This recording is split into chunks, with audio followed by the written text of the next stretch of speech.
Je suis Claire de Saint-Lager, je suis auteure, conférencière, formatrice.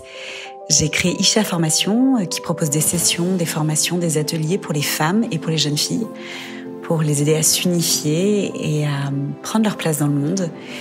Je suis directrice d'un master dans l'enseignement supérieur. Je suis aussi l'auteure de 3 essais, La voix de l'amoureuse, Comme des colonnes sculptées et Devenir femme. Je suis aussi une grande lectrice. Quand j'étais enfant, je voulais être poète.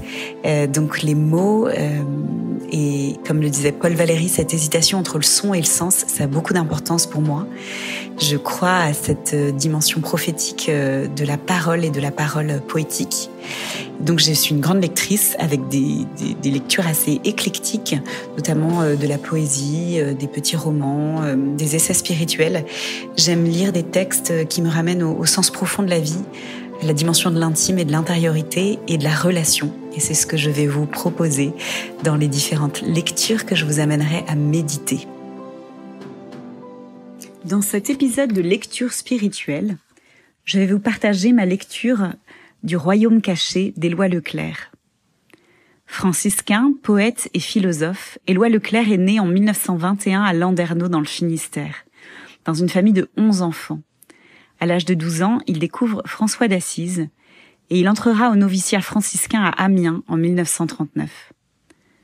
En juillet 1944, il sera déporté à Buchenwald.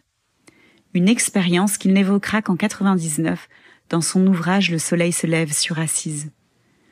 Entre 1951 et 1983, il enseigne la philosophie et publie « Sagesse d'un pauvre », l'ouvrage qui le fit connaître et qui continue d'être un livre de référence en matière de spiritualité. Dans cet ouvrage, il nous fait découvrir la vie profonde de François d'Assise. Puis, il se retirera dans l'ermitage de Bellefontaine dans l'Est durant plusieurs années, où il continuera d'écrire. Il est aussi l'auteur du Maître du désir, en 1998, une méditation sur l'évangile de Jean. Le Royaume caché, paru en 1987, est une méditation sur la tendresse de Dieu, dans la nuit, la mort et l'expérience de l'abandon du monde. À travers cet ouvrage, Éloi Leclerc retrace la vie publique de Jésus jusqu'à sa mort sur la croix et sa secrète résurrection. Il nous fait toucher du doigt ce royaume auquel Jésus nous invite. Un royaume qui n'avait rien à voir avec les représentations politiques et glorieuses de ses contemporains. C'est un royaume intérieur, celui d'une vie dans la plénitude divine portée par le souffle de vie, qui nous ouvre à la miséricorde par-delà la loi et les exigences du temps présent. Ce royaume invite à une conversion radicale, celle de l'amour. Il nous révèle le visage de la tendresse de Dieu, un Dieu patient, amoureux de sa créature, respectueux de son rythme. Un Dieu qui nous désire chacun dans une plénitude de vie absolue. La croix, douleur et scandale, devient le passage vers sa secrète résurrection.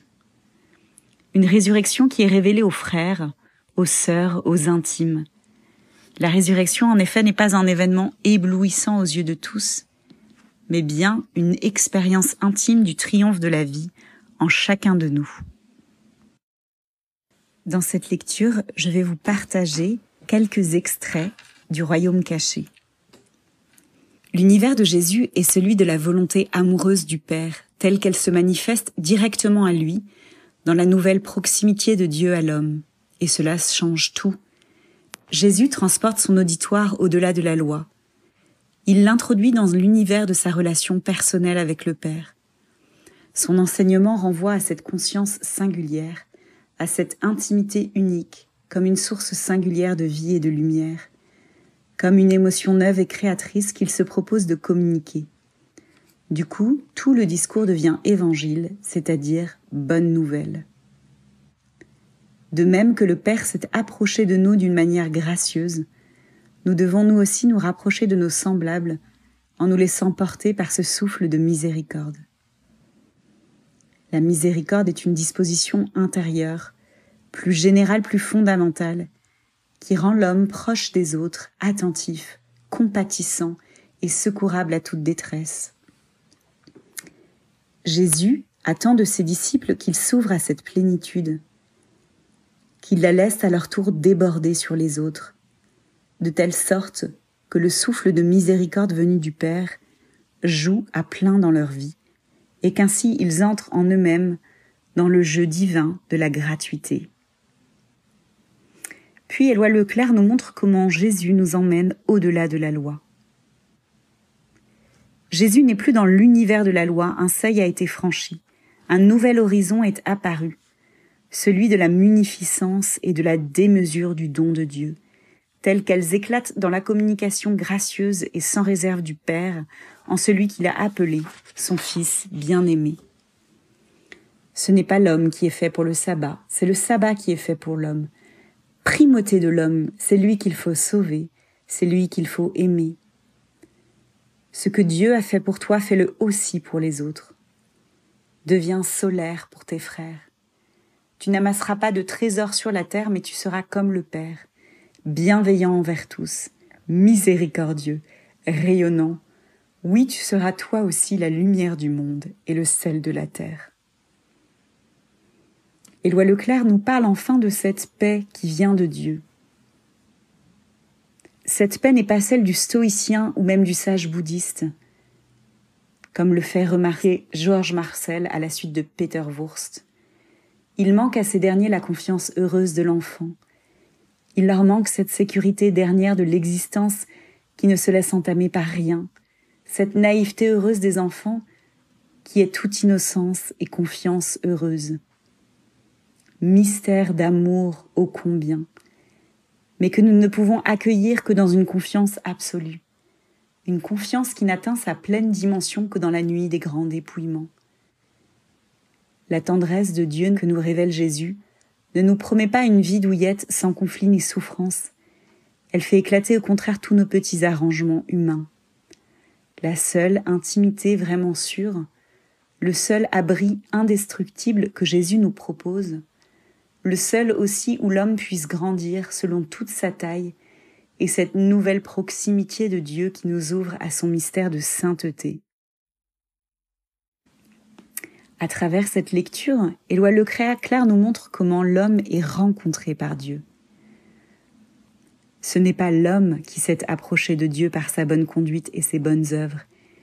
C'est Dieu lui-même qui s'est approché de l'homme gratuitement, miséricordieusement.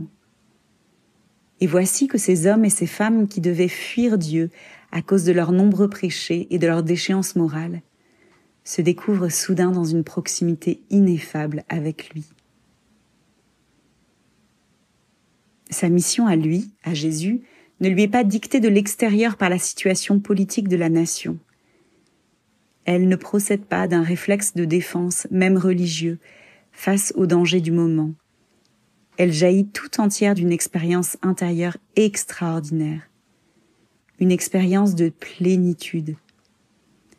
Dieu s'est communiqué à lui d'une manière ineffable et indépassable. Éloi Leclerc parle ainsi des pharisiens. Tout occupés qu'ils étaient à bâtir l'édifice de leur propre perfection, ils ne se sont pas ouverts au grand souffle de tendresse qui visitait la terre et qui seul pouvait les transfigurer. Par la suite, Éloi Leclerc nous révèle pourquoi Jésus utilise le langage des paraboles. La vision qu'il a du royaume à la lumière de sa relation intime avec le Père le conduit à présenter le règne de Dieu comme une réalité présente et cachée au cœur même des choses de la vie, comme un événement qui survient au cœur des expériences humaines les plus ordinaires, les plus quotidiennes. On se trompe quand on veut interpréter les paraboles évangéliques comme des allégories compliquées. On les dépouille alors de leur vrai sens. Dans la parabole, c'est vraiment la réalité quotidienne et familière qui est évoquée, mais de telle façon qu'elle laisse transparaître en filigrane une autre réalité, elle qui n'est ni quotidienne ni familière, le royaume de Dieu dans le présent de nos jours. Il explique ainsi le comportement du fils aîné dans la parabole du fils prodigue. Lui non plus n'a pas connu le cœur du Père. Il l'a servi, certes, mais comme un salarié qui comptabilise ses heures de service, et non comme un fils aimant et qui se sait aimer, Ce qui le retient éloigné du Père, c'est précisément la conscience très vive de ses droits et de ses mérites. C'est vers lui maintenant que va la sollicitude du Père. Il ne peut le laisser s'enfermer dans son refus. Il lui ouvre son cœur. Il veut lui ouvrir une vraie relation d'amour avec lui. De même, Éloi Leclerc commente la parabole des ouvriers de la dernière heure.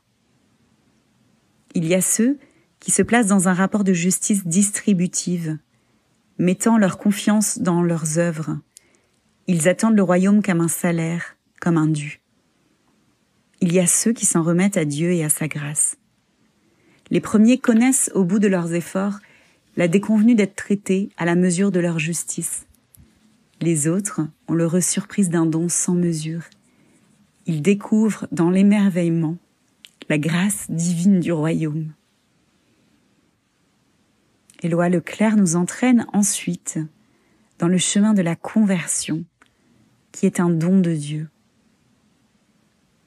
L'expérience montre que bien souvent la vie morale de l'homme est comme une barque échouée sur une place d'où la mer s'est retirée. Ainsi en va-t-il de l'homme. Laissé à lui-même, il ne peut rien changer à sa vie, ou si peu. Prisonnier qu'il est de ses habitudes et de ses pesanteurs. Mais que vienne à lui le flot de l'amour divin, et le voici porté, entraîné dans le courant de la tendresse infinie, la tendresse divine. Son existence en est transfigurée. Elle se change elle-même en élan miséricordieux vers les autres, à l'imitation de Dieu. La conversion évangélique, c'est cet ébranlement de tout l'être qui se laisse toucher par la révélation de l'amour gratuit de Dieu. On ne saurait affirmer avec plus de force la priorité et la gratuité du don de Dieu, en même temps que l'exigence qui en découle. Aimé de Dieu, pardonné et accueilli par lui gracieusement, l'homme est invité à faire pour les autres ce que Dieu a fait pour lui, c'est-à-dire à s'approcher de ses semblables avec la même miséricorde et la même tendresse. La venue du royaume, par sa gratuité même, ouvre l'horizon à partir duquel l'être humain peut se penser, non plus en termes de moyens et de dépendance, mais plutôt de liberté et de dignité. Éloi Leclerc commente ainsi la relation entre l'homme et la femme. Avec Jésus, l'homme et la femme peuvent retrouver les grands commencements, ceux de l'amour créateur.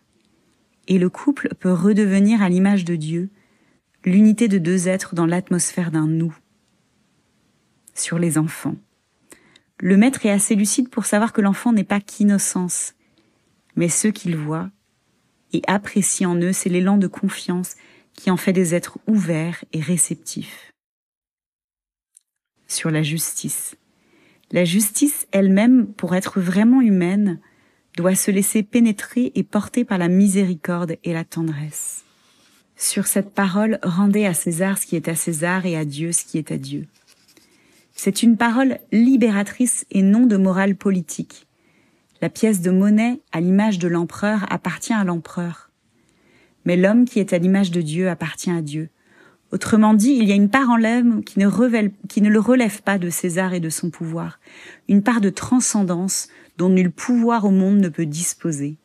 En tant qu'image de Dieu, l'homme est directement relié à Dieu. Sur le temps.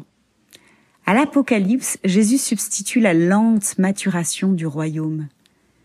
Il apprend à ses disciples à considérer Dieu non comme un magicien qui opère des changements à coups de baguette magique et à travers des actions spectaculaires, mais plutôt comme un jardinier qui fait confiance en grande patience à l'obscur travail de la semence. Il s'agit de respecter la croissance de la vie.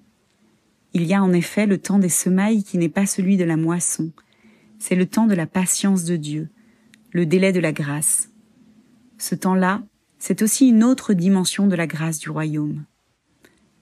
L'important est donc de semer et de savoir attendre en faisant confiance à la force tranquille de la parole, qu'il s'arme plutôt de patience et de miséricorde, car c'est au milieu des conflits du monde que grandit le royaume.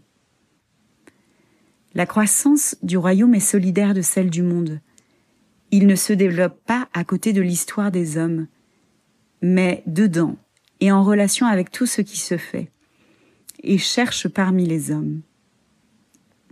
Et il n'atteint toute sa dimension qu'en faisant progresser la conscience des hommes. Enfin, Éloi Leclerc médite sur la croix, ce mystère de la passion. Alors Jésus comprit que tout l'évangile sans cette mort ne serait qu'un hochet d'enfant ou un merveilleux conte de fées. Elle seule pouvait donner à la bonne nouvelle le sérieux, la gravité et la profondeur d'un amour divin. Elle seule pouvait saisir l'humanité au plus bas. Quand Dieu vient à la rencontre du monde, à travers un homme qu'il s'est choisi, son approche de feu finit par brûler son messager, et la mort violente de l'élu est comme l'éclair annonciateur d'un nouveau monde. Le royaume est sans conteste la vérité ultime de l'Évangile, comme il est la vérité ultime de l'Église. Celle-ci, en tant qu'institution, n'est pas voulue pour elle-même, elle est au service du royaume.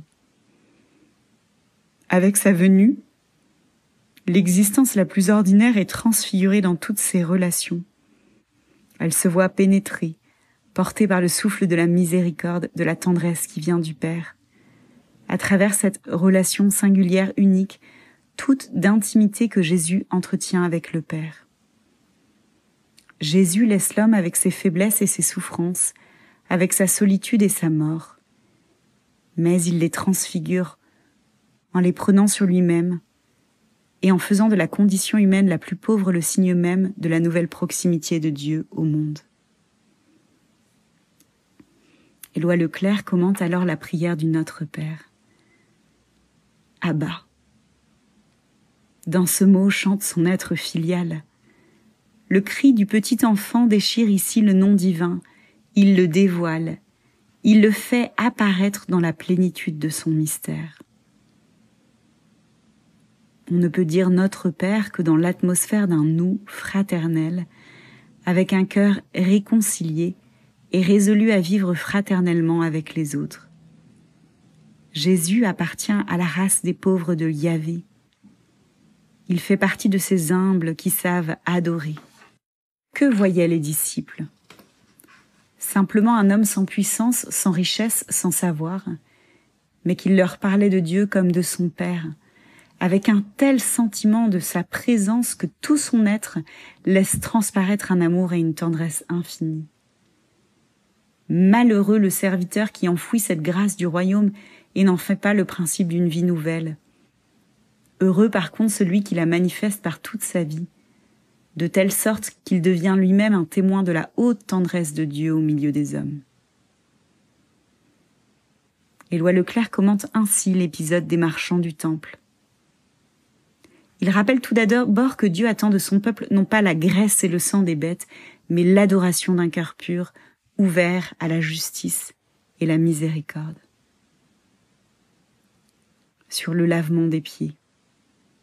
Le signe de la venue du royaume, ce n'est pas seulement un rite, mais ce sont des nouvelles relations entre les hommes, des relations non plus de domination, mais de service mutuel, où se révèle la tendresse de Dieu. Sur la croix, le cri d'abandon de Jésus. Alors, seulement pourrons-nous entrevoir à quelle profondeur le Fils de Dieu a épousé la condition humaine. Il est allé jusqu'au bout de la nuit de nos doutes et de nos interrogations, jusqu'au fond du silence de Dieu. Sur la résurrection, secrète résurrection. Secrète comme les grands commencements, comme les sources, comme l'acte créateur lui-même. Le ressuscité ne se laisse connaître que dans la lumière qui donne sens à ses souffrances et fait voir en elles l'accomplissement de la bonne nouvelle. Car ce chemin d'exclusion et de malédiction l'a approché de toute humanité. La foi en la résurrection suppose toujours une expérience. Le message de Jésus s'adresse en premier lieu aux hommes qui vivent une telle situation d'abandon et d'éloignement. Jésus a poussé si loin la recherche de l'homme perdu qu'il s'est lui-même perdu, en voulant témoigner de l'amour de Dieu aux plus éloignés. Nos mots, nos concepts, nos raisonnements ne sont pas à la mesure de cette démesure. Il arrive un moment où la parole ne fait plus qu'un avec le silence. Un silence qui n'est pas vide, mais qui est un trop-plein de la présence. Comment cette lecture m'a rejoint ? Eh bien, Éloi Leclerc, on le sait, au seuil de sa jeunesse, est passé dans les camps de la mort et l'épreuve du silence de Dieu. Il est devenu particulièrement sensible à l'immensité de la détresse qui peut submerger les hommes. Et une question le poursuit. Dans la nuit de la mort où Dieu se tait, quelle espérance l'Évangile peut-il encore apporter ? En méditant les évangiles, l'auteur cherche à rencontrer un visage, une présence. L'homme qui annonce au monde la tendresse de Dieu pour la terre a connu l'expérience la plus crucifiante de l'absence de Dieu. La révélation de Dieu en Jésus se fait au cœur même de la condition humaine la plus abandonnée. La vérité de l'Évangile tient à la profondeur de cette expérience de Jésus. Dans Le Royaume caché, Éloi Leclerc nous révèle le visage de Jésus dans une nouvelle lumière. En effet, les évangiles, nous les connaissons, nous les entendons à l'église, nous les lisons. Mais à force de les entendre, à force de les connaître par cœur, à force de seulement prêter l'oreille, nous n'écoutons pas vraiment. Nous ne les entendons pas comme une parole neuve et proprement révolutionnaire. Dans cette lecture, je noterai quelques points. Le premier, c'est cette révolution de l'intime que nous révèle la relation de Jésus avec le Père et qu'il est venu révéler au peuple juif, à son peuple. Alors certes, les psaumes esquissaient déjà cette relation intime de l'homme avec Dieu, faite d'appels, d'actions de grâce, de cris, de détresse, d'amour, d'angoisse.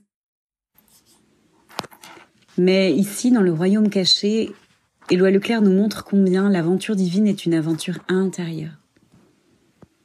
Jésus parle d'une parole qui est nouvelle. On dit d'ailleurs de lui qu'il enseignait avec autorité. Et non pas comme les scribes et les pharisiens qui rabâchaient, qui répétaient ce qu'ils avaient entendu des rabbis précédents. Il enseignait avec autorité parce qu'il l'enseignait depuis son intimité avec Jésus. Il enseignait depuis cette relation, ce je et je tue, ce cœur à cœur. Et si cette autorité était si présente, c'est aussi parce que Jésus en rayonnait. C'est-à-dire que dans cette intimité, sa parole devenait lumière. Il faut bien comprendre que c'était nouveau de voir un homme se tenir si près du cœur du Père et de nous inviter à sa suite. On sort du Dieu lointain, du Dieu pharaon, du Dieu tout-puissant, pour entrer dans ce Dieu qui désire cette relation de cœur à cœur. Donc cette lecture nous invite à voir l'Évangile comme une révolution de l'intimité avec Dieu. Ensuite, on voit bien que cette lecture, cet écrit ne peut avoir été écrit que par un homme qui a vécu justement l'épreuve du silence de Dieu. Éloi Leclerc a été déporté à Buchenwald. Il a vécu l'une des périodes les plus troubles et les plus douloureuses de notre histoire, la Seconde Guerre mondiale, le chaos, les camps d'extermination, les camps de concentration. Il a vu le visage de l'horreur, le visage de l'homme quand il fait des choix mortifères, quand il s'érige dans une toute-puissance. Et dans ces camps, il a vécu l'expérience du silence de Dieu. Si quelques fidèles ont gardé la foi vivante dans les camps, il ne faut pas oublier que tout y était fait pour déshumaniser l'homme. Ces camps conduisaient au désespoir. Et ce qui est beau dans cette lecture d'Éloi Leclerc, c'est qu'il montre combien Jésus n'a pas craint de descendre dans ces lieux de désespoir. Lui qui était si intime, si proche de Dieu, lui qui était le Fils aimé du Père, né du Père avant tous les siècles, lui, il a vécu aussi l'angoisse, l'abandon, la douleur, cette agonie à Gethsémani, cette agonie de devoir aller à la plus atroce souffrance, peut-être pour rien, peut-être sans qu'il y ait de fruits, peut-être sans qu'il puisse sauver vraiment ceux qu'il aime. Et il donne sa vie librement. Et même dans ce moment-là, il ne sait plus où Dieu est. Jésus est allé rencontrer ça. Éloi Leclerc nous montre comment Jésus est descendu jusque dans ces ténèbres-là. Dans cette lecture aussi, Éloi Leclerc nous invite à un autre rapport au temps. Nous aimerions parfois à la suite des pharisiens, des zélotes, des contemporains de Jésus, voir une victoire éclatante de Dieu, une victoire politique. Et nous avons des raisons de nous inquiéter à notre époque, qui vit de nouveaux chaos, de nouvelles confusions, des guerres que l'on croyait éteintes et qui se réveillent au Moyen-Orient, en Afrique. Des guerres d'une violence extrême. Et puis aussi le conflit dans nos pays occidentaux, et en France particulièrement. Classe contre classe, clan contre clan, idées politiques contre idées politiques, la défiance vis-à-vis du pouvoir, le sentiment d'une dépossession, la fin, semble-t-il, d'un fonctionnement démocratique, l'angoisse économique. On aimerait rêver d'un sauveur providentiel, d'une figure qui viendrait nous relever, ou on pourrait sombrer du côté de la désespérance, mais Éloi Leclerc nous montre que Jésus est venu nous parler du lent travail du jardinier, cette patience de Dieu qui sème et qui laisse grandir le royaume jusqu'à la moisson. Et donc c'est au cœur même des temps confondus, des temps douloureux, des temps difficiles, que peut germer et fleurir le royaume. Ce n'est pas tellement dans des grandes actions révolutionnaires, c'est précisément dans ces moments où on ne croit plus à rien, où rien ne semble tangible, en tout cas pour venir nous sortir d'une impasse, qu'il faut cultiver le royaume. Et ce royaume, il se cultive intérieurement. Il parle du lent travail du jardinier. Il y a quelque chose d'une délicatesse de Dieu qui prend soin de nous comme des plantes qui l'arrosent. Il ne nous guérisse pas comme un magicien du jour au lendemain. Il n'enlève pas le mal du jour au lendemain, non. Il nous invite à cette révolution intérieure. Pourquoi ? Parce qu'il respecte notre nature. Ce serait presque violent si du jour au lendemain il faisait basculer le monde. Non, il respecte notre capacité aussi à choisir la vie, à choisir que la vie triomphe en nous, même si les circonstances extérieures nous semblent opposées. Cette patience de Dieu, elle est réelle, elle est palpable, elle est à la rebours de l'immédiateté du monde. Et c'est ce que nous révèle Éloi Leclerc dans sa lecture. Ce lent travail du jardinier. Voilà, à l'Apocalypse, Jésus substitue la lente maturation du royaume. C'est un jardinier qui fait confiance en grande patience à l'obscur travail de la semence et qui respecte la croissance de la vie. C'est ce que nous sommes aussi invités à tous vivre. Enfin, il nous invite aussi à une conversion intime. En fait, le sujet, ce n'est pas de témoigner de la foi par des grandes paroles, mais c'est de rayonner en fait. C'est de rayonner intérieurement de cette présence de Jésus en nous, par-delà les turpitudes de l'existence. Je ferai un parallèle avec ce que Maurice Zindel disait. Dieu s'atteste dans la transparence de l'homme. Il se révèle pratiquement et efficacement selon le degré de liberté réalisé dans la vie humaine. Donc c'est vraiment une révolution intérieure. La foi, ajoute Maurice Dindel, n'est pas un rouleau compresseur où notre esprit serait comprimé sans rien comprendre. La foi, c'est l'amour du cœur de Dieu qui fait confidence de lui-même à notre cœur. Cette conversion intime, c'est découvrir chaque jour un peu plus dans l'intimité avec Dieu cet amour dont nous sommes faits et cette liberté à laquelle il nous appelle. C'est une révolution qui va engager notre quotidien. Et voilà, Claire précise que dans les paraboles, Jésus nous montre comment le royaume se réalise dans le quotidien. Et de même pour nous, est-ce que nous invitons Jésus à chaque instant à vivre avec nous, à manger avec nous, à décider avec nous, à travailler avec nous? Parce que lui prolonge aussi sa vie sur terre à travers chacun de nous. Cette conversion intime, elle nous donne une profonde espérance. Et surtout, elle fait de nous des vivants. J'aime beaucoup cette exhortation qu'écrit Éloi Leclerc, « Sois solaire pour tes frères ». On est invité à être solaire, à rayonner. Et c'est possible de rayonner même dans la détresse. Parce qu'en fait, c'est sa présence en nous qui nous fait rayonner, c'est sa lumière en nous. Ça, c'est un mystère qu'on peut tous expérimenter. Il nous arrive parfois de devoir agir, de devoir être fidèle dans notre travail, dans notre vie de couple, dans nos engagements, dans une prise de parole publique, dans une présence auprès des plus démunis, alors même que nous sommes dans une période où nous vivons des choses douloureuses, où nous souffrons, et pourtant quelque chose passe. Et pourtant la lumière passe. Et c'est là où il y a ce mystère, c'est que, comme dit saint Paul, ce n'est pas moi qui vis, c'est le Christ qui vit en moi, c'est que plus je m'enracine dans cette intimité avec le Seigneur, plus il vit à travers moi. Et plus, en fait, sa présence se fait dense dans tout mon être. C'est ça qui va me rendre solaire pour mes frères. Ce texte d'Éloi Leclerc nous invite à une profonde espérance. Notre espérance, c'est pas l'espoir. L'espoir, c'est très humain. C'est de se dire, ouais, il y a encore un espoir, il y a encore un espoir. L'espérance, c'est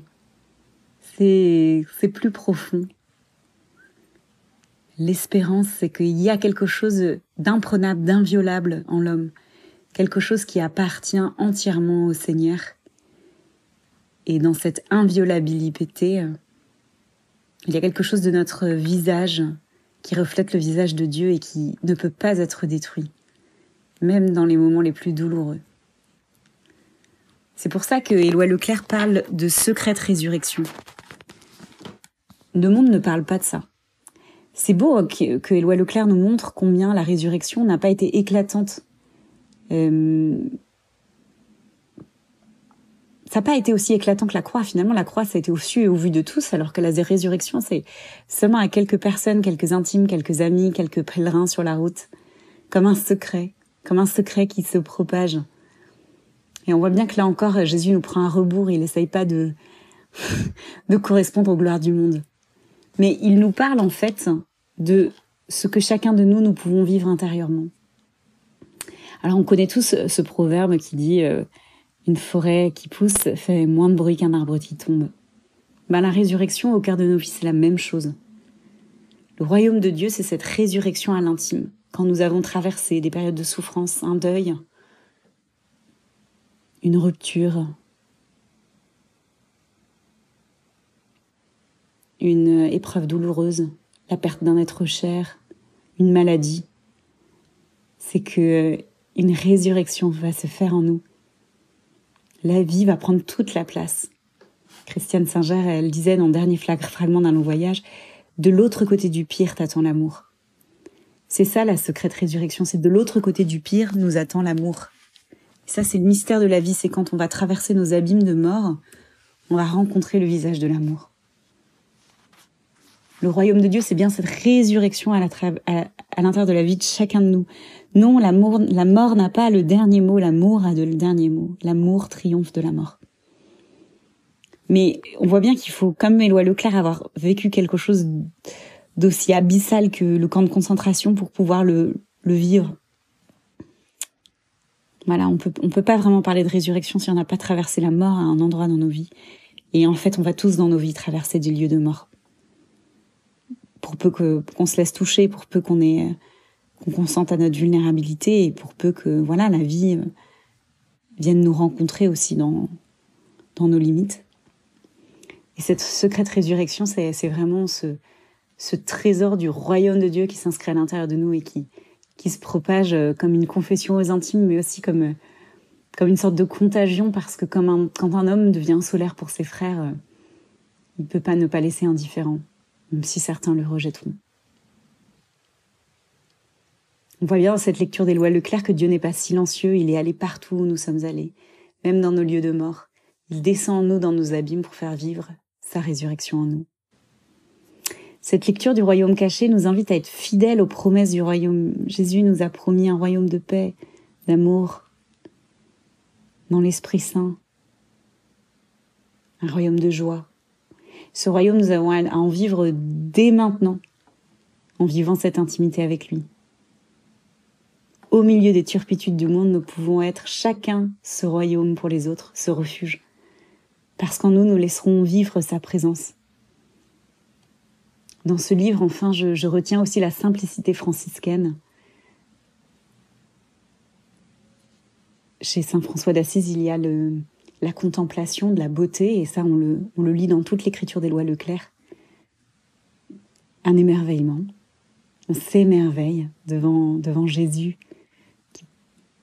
qui proclame la bonne nouvelle, qui guérit, qui sauve, qui nous envoie en mission, qui meurt et qui ressuscite. Et puis il y a la simplicité franciscaine où on n'extrapole pas, où vraiment on reçoit les paraboles aussi comme une parole qui est dite pour notre quotidien, pour chaque jour. Il y a une pureté, une beauté, une simplicité dans cette écriture. C'est tout cela que m'a apporté la lecture de ce royaume caché.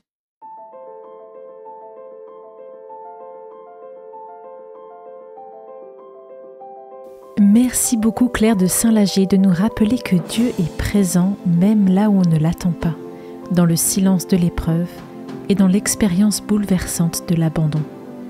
Je suis Jeanne et j'ai créé l'application de méditation chrétienne Méditatio. Retrouvez sur Méditatio de nombreux parcours et notamment un qui s'intitule « Pleine présence », un voyage spirituel à l'intérieur de soi. N'hésitez pas et téléchargez dès maintenant l'application Méditatio grâce au lien dans la description de ce podcast. Je vous souhaite une très belle journée et je vous dis à bientôt pour un nouvel épisode de Lecture spirituelle.